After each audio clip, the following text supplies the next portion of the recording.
Bisa kita mulai? Oke, ya, rekan-rekan sekalian, saya akan mengawali beberapa hal, ada 5 hal saja yang ingin saya sampaikan. Yang pertama adalah bahwa pasien nomor 1 dan nomor 3 sudah 2 kali diperiksa hasilnya negatif. Artinya nomor 1 dan nomor 3 sudah diizinkan pulang. Tetapi mereka tidak akan pulang duluan karena nomor 2 baru sekali negatif, insya Allah besok negatif. Sehingga 3-tiganya 1, 2, 3 besok akan bisa pulang.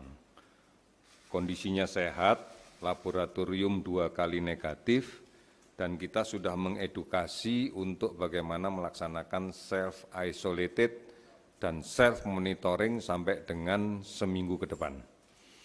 Kemudian surat rujuk balik juga sudah kita berikan ke Puskesmas dan Dinas Kesehatan juga sudah tahu. Sehingga teknisnya sekarang tinggal menunggu hari kepulangan yang nomor 2. Mereka memang menginginkan pulang bareng gitu ya, nggak pulang sendirian. Kemudian yang kedua, 9 orang ABK Diamond Prince yang semula sakit dan dirawat di Jepang, alhamdulillah malam ini nanti 9 sudah pulang semua dalam keadaan sembuh dengan surat sertifikat sembuh yang diberikan oleh rumah sakit dari Jepang yang merawat mereka. Mereka nantinya akan kita tampung dulu sambil menunggu rombongan besarnya nanti di hari Minggu akan pulang. Sehingga nanti bersama-sama dengan yang lainnya sebanyak 6-9 orang itu nanti mereka akan pulang sama-sama. Kemudian yang 100, yang ketiga, 188 awak ABK Dream World sudah bisa dipulangkan seluruhnya. Kondisinya sehat, kita sudah memberikan surat keterangan bahwa dalam observasi kita selama 14 hari tidak ada satupun yang menunjukkan tanda-tanda atau gejala-gejala ke arah COVID-19. Rencananya mereka akan diantar dari Sebaru dengan menggunakan KRI Semarang menuju ke Kolen Lamil, dan kita sudah mengkomunikasikan dengan perwakilan pemerintah daerah asal dari masing-masing ABK ini untuk menerima di Kolen Lamil. Selanjutnya mereka akan kita izinkan untuk langsung pulang ke kampung halamannya. Saya tidak tahu apakah mereka langsung melakukan perjalanan pulang atau mereka akan bermalam dulu di Jakarta. Tentunya ini akan dikoordinasikan dengan perwakilan pemerintah daerah yang menjemput. Kemudian ini dari tadi saya menerima berita tentang rencana Bali mau di lockdown tanggal 25, saya pikir serius, ternyata lockdownnya TNT jam sekian sampai jam sekian, ternyata hari raya Nyepi ya itu. Sudah terlanjur tegangan tinggi, saya pikir lockdown direncanakan gimana sih. Begitu saya cari, oh ternyata Nyepi ya, gak apa-apa lah 1-0 saya dimainin sama teman-teman media ini. Biar saya pusing sendirinya, ternyata Nyepi. Jadi saya harapkan jangan ada yang ke sana di tanggal itu, Anda tidak bisa masuk. Bukan lockdown, Nyepi dari zaman sebelum ada COVID juga sudah Nyepi itu ya. Pusing juga, saya pikir lockdown apa lagi yang kita nggak pernah mikir. Rekan-rekan sekalian, saya hari ini tidak terlalu banyak memberikan kesempatan untuk tanya jawab karena tadi sudah banyak yang disampaikan Bapak Presiden di bandara. Tetapi yang terakhir saya hanya ingin Anda menyimak karena saya akan menyampaikan hasil dari tracing yang kita laksanakan dari kemarin, 2 hari yang lalu sebenarnya dari sore kita kejar terus karena kan kita sudah mengumumkan 34 pasien kan. Ini sudah kita lakukan tracing terus-menerus, akhirnya kita mendapatkan beberapa hal yang saya minta diperhatikan baik-baik. Yang pertama, kita identifikasi sebagai kasus nomor 35, perempuan 57 tahun, masuk ke rumah sakit sudah dalam keadaan menggunakan ventilator. Namun belum dilakukan pemeriksaan COVID-nya.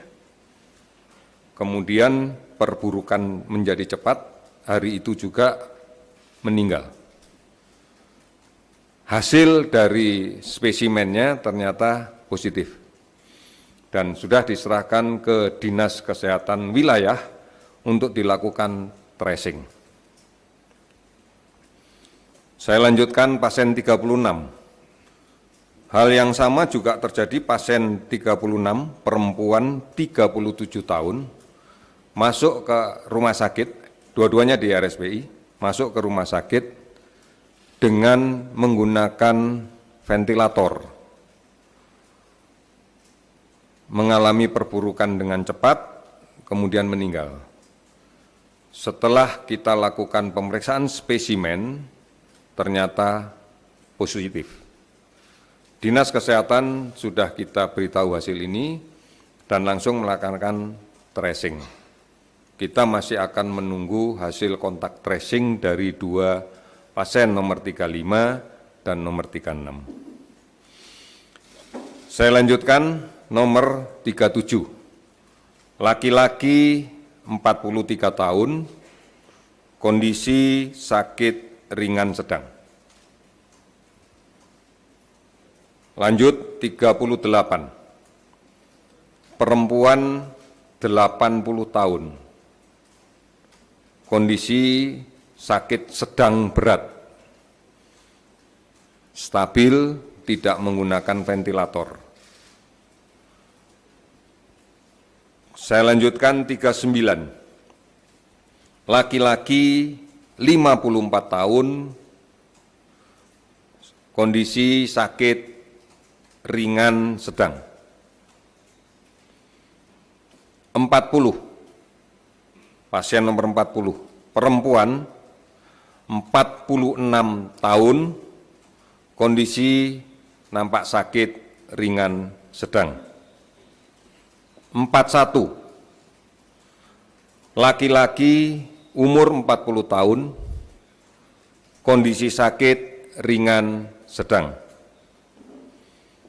42, laki-laki 66 tahun, kondisi sakit ringan sedang. 43, laki-laki 34 tahun, kondisi sakit ringan sedang. 44, laki-laki 57 tahun, kondisi sakit ringan sedang. 45, perempuan 29 tahun, kondisi sakit ringan sedang. 46, laki-laki 30 tahun, kondisi sakit ringan sedang. 47, laki-laki 61 tahun, kondisi sakit ringan sedang.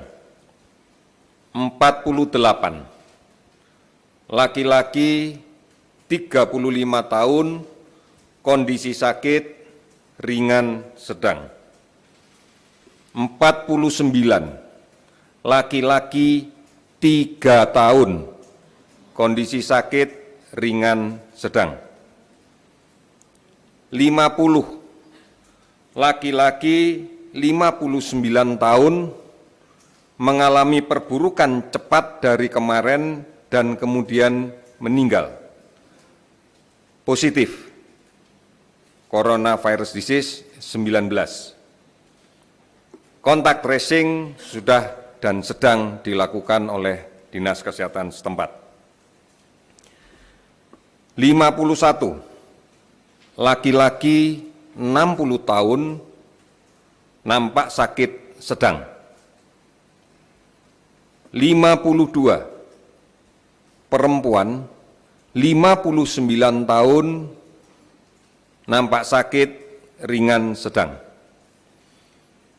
53, perempuan 24 tahun, nampak sakit ringan sedang. 54, laki-laki 2 tahun, nampak sakit sedang. 55, perempuan 26 tahun, nampak sakit, ringan sedang. 56, laki-laki 58 tahun, nampak sakit, ringan sedang. 57, perempuan 27 tahun, nampak sakit, ringan sedang. 58, laki-laki 51 tahun, nampak sakit, ringan sedang. 59, laki-laki 63 tahun, nampak sakit, ringan sedang. 60, perempuan 25 tahun, nampak sakit, ringan sedang. 61, perempuan 58 tahun, nampak sakit, sedang. 62, laki-laki 51 tahun, nampak sakit, ringan sedang. 63, laki-laki 34 tahun, nampak sakit, ringan sedang. 64, perempuan 49 tahun, nampak sakit, ringan sedang. 65, laki-laki 48 tahun, nampak sakit, ringan sedang. 66, laki-laki 73 tahun, nampak sakit, ringan sedang. 67, perempuan 25 tahun, nampak sakit, ringan sedang. 68, perempuan 38 tahun, nampak sakit, ringan sedang. 69, perempuan 80 tahun, nampak sakit sedang. Data yang saya berikan ini adalah hasil tracing yang dilaksanakan dari 2 hari yang lalu setelah kita merilis 34 yang dilaporkan oleh daerah sampai dengan tadi siang. Ini menggambarkan bahwa memang kita harus melaksanakan tracing. Dan pemerintah sudah memutuskan mulai hari Senin besok pemeriksaan laboratorium sudah bisa dilaksanakan bukan hanya di Balitbangkes, tetapi juga bisa dilaksanakan di BPTKL, di Universitas Airlangga, di Lembaga Eijkman, dan di beberapa tempat lagi yang saat ini sedang dilaksanakan on the job training. Kemudian tes kit sudah kita terima 10.000 lebih. Oleh karena itu, di dalam mengantisipasi ini semuanya, maka kontak tracing menjadi hal yang paling penting untuk kita lakukan agar dengan cepat kita bisa mengidentifikasi, menemukan, dan melakukan isolasi kasus positif agar tidak menjadi sumber penyebaran di lingkungan masyarakat. Pasien-pasien yang tadi saya sampaikan adalah bagian dari tracing. Kalau ada yang saya katakan umur 3 tahun, umur 2 tahun itu memang dia adalah bagian dari tracing.